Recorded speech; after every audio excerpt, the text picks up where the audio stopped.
pelikula ko lang nakikita itong cliff jump.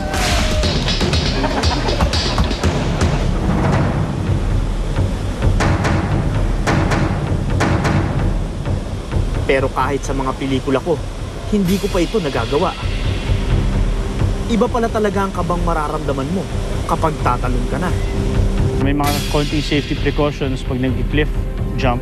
Dapat yung kamay mo, dapat nakaganon sa dibdib mo para hindi ka ma-injure. Tapos yung legs mo dapat diretso rin. May mga taong nakakumpol sa gilid ng ilog at nag-aabang kung tatalo na ako o hindi. Talagang wala nang atrasan to.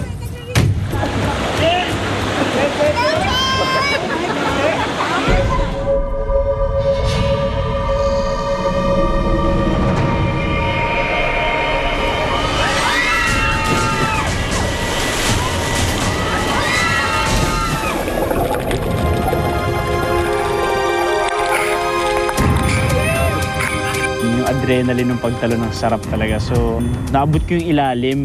Tapos may konting impact. Kaya, pag tama ko sa ilalim, agad-agad kong binend yung knees ko to absorb the impact.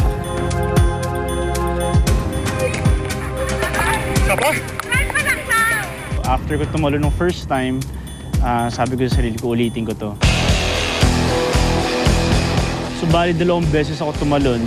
Sa 24 feet kasi baka sabihin chamba.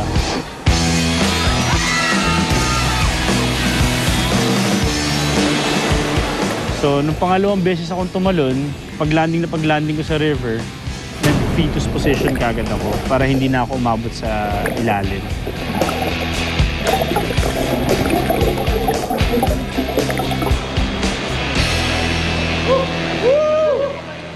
Sarap mo!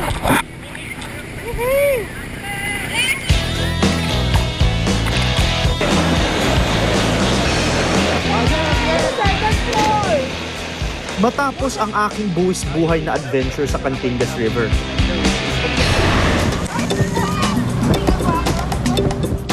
nagpatuloy ako sa pag-explore ng Sibuyan para makilala ang tunay na yaman ng isla, ang mga Sibuyanon.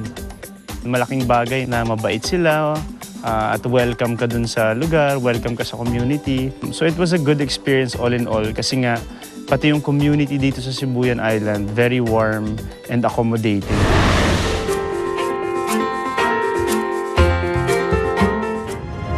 Susunod sa Pinoy Adventures, makikilala ko ang isang bayaning pinananatili at binabantayan ang ganda ng kalikasan.